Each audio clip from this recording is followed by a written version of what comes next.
ఇక్కడ మనం ఒకటి గుర్తుపెట్టుకోవాల్సింది ఇంకొక పాయింట్ ఉంది. ఇప్పుడు లోన్ తీసుకున్నాం, బ్యాంకు లోన్ తీసుకున్నాం. బ్యాంకు లోన్ తీసుకుంటే ఏమవుతుంది? బ్యాంక్ అయినా నీ పాన్ కార్డు అడుగుతాడు, పర్మనెంట్ అకౌంట్ నెంబర్ అని పాన్ కార్డు ఉంటుంది. ఆ పాన్ కార్డు అడుగుతాడు. నువ్వు లోను సరిగ్గా కడితేనేమో ఈ పాన్కు క్రెడిట్ స్కోర్ పెరుగుతుంది. అవును, ఏమైనా అప్పు తీసుకోవాలనుకుంటే సిబిల్ స్కోర్ అంటారు దాన్ని, అట్లా అది పెరుగుతుంది, క్రెడిట్ స్కోర్ పెరుగుతుంది. 750 పైసలకు ఉంటే మంచి స్కోర్ అని చెప్పి ఏదో అంటుంటారు. అవును. అయితే ఇక్కడ తెలంగాణలో ఉన్నటువంటి రైతాంగం అందరి పాన్ కార్డులు చూస్తే 450, 500 దాటది. అలానే ఇంకా ఎగవేతదారులు చేసిండు. ఇప్పుడు వీళ్ళని ఏం చేసిండు కేసీఆర్ అంటే ఎగవేతదారులు, రుణ ఎగవేతదారుల జాబితాలో కలిపిండు. అంటే తెలంగాణ రైతులను పైసలు తీసుకొని ఎగ్గొట్టేటోళ్ళుగా బ్యాంకుల దృష్టిలో చేర్చిండు కేసీఆర్. నేను ఇస్తానని మొత్తం మోసం చేసిండు. ఇదే కాంగ్రెస్ పార్టీ ప్రభుత్వం వచ్చిన తర్వాత ఇవాళ ఈ రైతులు బకాయి పడ్డ బకాయిలన్నీ ఒకే ఒక్క దెబ్బతో మాఫీ చేసేసింది. ఇప్పుడు వీళ్ళ క్రెడిట్ స్కోర్ పెరుగుతుంది. ఇప్పుడు మళ్ళీ రుణం తీసుకునేటువంటి అవకాశాన్ని కాంగ్రెస్ పార్టీ ప్రభుత్వం కల్పించింది. 20,747 కోట్లే కాదు, అదనంగా మళ్ళొక 20,000 కోట్ల రూపాయలు రైతులు అప్పులుగా తీసుకోవడానికి అవకాశం కల్పించింది కాంగ్రెస్ పార్టీ ప్రజాప్రభుత్వం. దీని మీద ఇక హరీష్ రావు గారు చెప్తా ఉంటే దయ్యాలు వేదాలు వల్లించినట్టుగా ఉంది. కాంగ్రెస్ పార్టీ ప్రభుత్వం ఒక పంటకి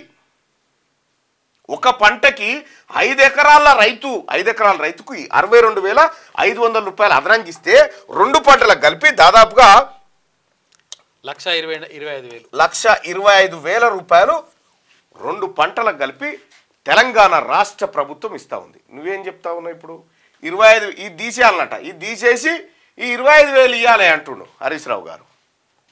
ఈ బోనస్ తీసేసేట ఇది ఇవ్వన్నట. ఇంకిదే కాదు, రైతాంగానికి రైతులకు రైతు భరోసా కార్యక్రమాన్ని కూడా చేపడుతుంది కాంగ్రెస్ పార్టీ ప్రభుత్వం.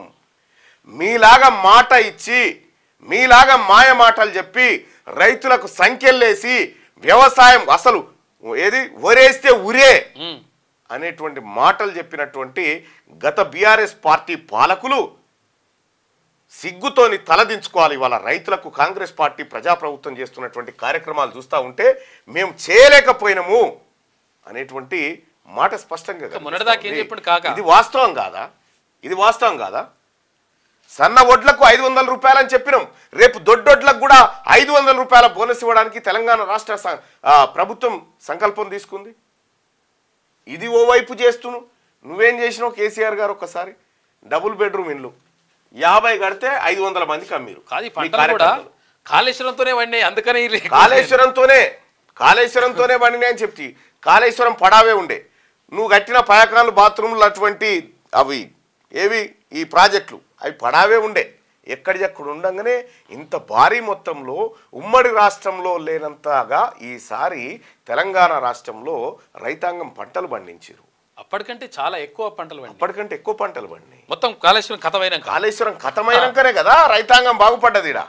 కాళేశ్వరం పేరు చెప్పి మొగులుకు చూపెట్టి కుండ వాళ్ళకు వచ్చిండు కింద. వాననే పడుతున్నాక కుండలు నీళ్ళు ఎందుకని ఆ పరిస్థితి చేస్తే వీటన్నిటిని చక్కదిద్దుకుంటూ వస్తూ ఉంది తెలంగాణ రాష్ట్ర ప్రభుత్వం. అందుకోసమే కేసీఆర్ గారు, హరీష్ రావు గారు, కేటీ రామారావు గారు ఇక చాలు, మీ డ్రామాలు చాలు. ఎందుకంటే రైతాంగం గుర్తుపడతా ఉన్నారు. ఏదో మీ సోషల్ మీడియాలో పెట్టి రైతులకు ఆగమైపోయి రైతులను మొత్తం కన్నీళ్ళే గారుస్తూ ఉన్న రైతులు అనేటువంటి డైలాగులు ఏవైతే చెప్తా ఉన్నారో బంద్ చేయరి. ఆఖరికి ఆ సోషల్ మీడియాలో పాల్గొనేటువంటి మీ పైసలు ఇచ్చి చేపిస్తారు కదా, వాళ్ళే వచ్చిపోతారు మిమ్మల్ని. ఎన్ని రోజులు చేయిస్తారా మాతో అబద్ధాలని వాళ్ళే దానిపోతారు. మరి ఆ పరిస్థితి వస్తుంది. ఈ రైతులది కాంగ్రెస్ పార్టీ ప్రభుత్వం రైతు సభలు పెట్టి రైతులకు మొన్న వరంగల్లో మహిళా లోకానికి తెలంగాణ కాంగ్రెస్ ప్రభుత్వం వంట గ్యాస్ 500 రూపాయలు, వంట ఏది గ్యాస్ బుడ్డి 500 రూపాయలకే గ్యాస్ బుడ్డి. మహిళా సంఘాల ఏది వడ్డీలన్నీ మాఫీ చేసింది, బస్ ఛార్జీలు ఫ్రీ చేసింది. మహిళలకు త్వరలో ఏది 2,500 రూపాయలు వాళ్ళ ఖాతాలో వేయాలని కాంగ్రెస్ పార్టీ ప్రభుత్వం నిర్ణయం తీసుకుంది. కరెంటు ఛార్జీలు మాఫీ, 200 యూనిట్లు మాఫీ. ఇన్ని కార్యక్రమాలు కాంగ్రెస్ పార్టీ ప్రభుత్వం చేస్తూ ఉంటే ఏమన్నా సిగ్గుండాలి కదా మాట్లాడడానికి. కాంగ్రెస్ పార్టీ చేస్తున్న మంచి పని ప్రతిపక్ష నాయకుడు కనీసం వచ్చి చెప్పాలి.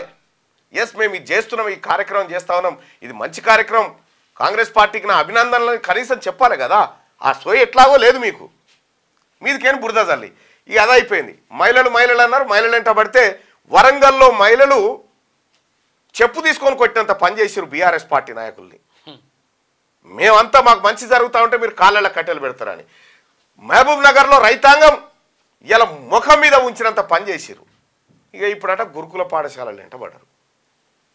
గురుకుల పాఠశాలలో నేను కూడా చెప్తా ఉన్నా, కాంగ్రెస్ పార్టీ ప్రభుత్వానికి నేను కూడా రిక్వెస్ట్ చేస్తూ ఉన్నా, వీలైతే ఇవాళ గౌరవ ముఖ్యమంత్రి గారిని కలిసి రిక్వెస్ట్ చేస్తా.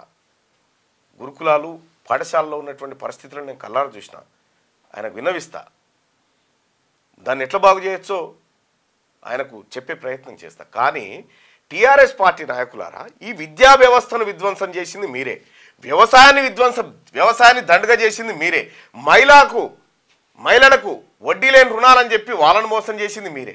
ఇవాళ మేము నువ్వు ఆగం చేసిన ఒక్కొక్క వ్యవస్థను బాగు చేసుకుంటూ ఇవాళ ముందుకు పోతా ఉంది ప్రజాప్రభుత్వం. బుద్ధి ఉండాలి. ఇంకా ఏం మాట్లాడడానికి కేటీ రామారావు గారు నేను సెలవు తీసుకుంటున్నా కొన్ని రోజులని పోయిండు.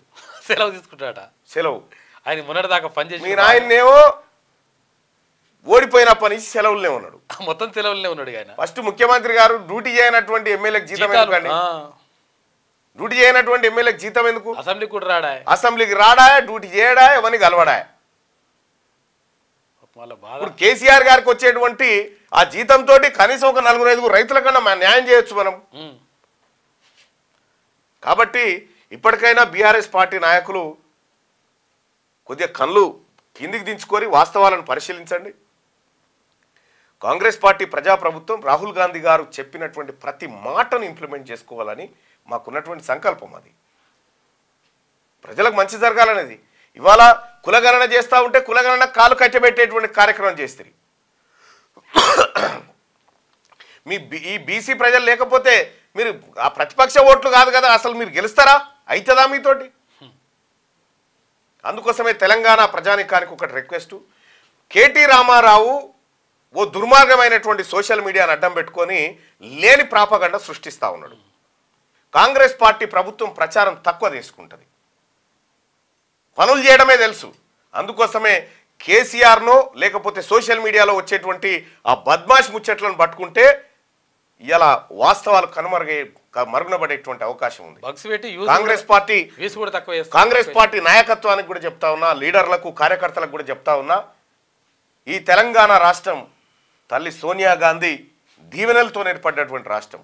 ఆ రాష్ట్రంలో ప్రజలంతా సంతోషంగా ఉండాలి, ప్రజలంతా స్వేచ్ఛగా బ్రతకాలి. గతంలో 10 ఏళ్ల పాటు నరకం అనుభవించినటువంటి ప్రజానికం ఇవాళ విముక్తులైనరు. వాళ్ళ సంక్షేమాన్ని కోరుతూ మనమందరం కూడా ప్రభుత్వ పథకాల్లో పాల్గొని ప్రభుత్వం చేస్తున్నటువంటి కార్యక్రమాలను ముందుకు తీసుకుపోవాలి.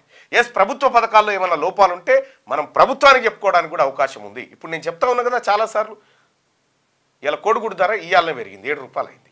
సార్ మనం ఇచ్చేది సరిపోదని చెప్తా ఉన్నాం. దానికి ఇంకేం ఆలోచన చేస్తే గవర్నమెంట్ చూడాలి. అట్లాగే ఎక్కడైనా పొరపాట్లు జరిగినప్పుడు, ప్రభుత్వ వ్యవస్థను అడ్డం పెట్టుకుని ఎక్కడైనా పొరపాట్లు జరిగినప్పుడు మనం చెప్పాలి, తప్పేముంది? ఇది ప్రజాస్వామ్య దేశం. రాహుల్ గాంధీ గారు అదే చెప్తా ఉన్నాడు. కాబట్టి కాంగ్రెస్ పార్టీ కార్యకర్తలారా, కాంగ్రెస్ పార్టీ చేస్తున్నటువంటి మంచి పనులను మనం వాట్సాప్ ద్వారా, సోషల్ మీడియా ద్వారా రియల్ వాస్తవాలను ప్రజలకు తెలియజేయాల్సినటువంటి అవసరం ఉంది. ఇదే మాటను పిసిసి అధ్యక్షుల వారు మహేష్ కుమార్ గౌడ్ గారు కూడా చెప్పడం జరుగుతూ ఉంది. క్యూ న్యూస్ లో పనిచేయటకు అనుభవం గల కెమెరామ్యాన్లు కావాలను సంప్రదించవలసిన నెంబర్లు 8688926084. qnewsads@gmail.com ను సంప్రదించండి. లైక్ చేయండి.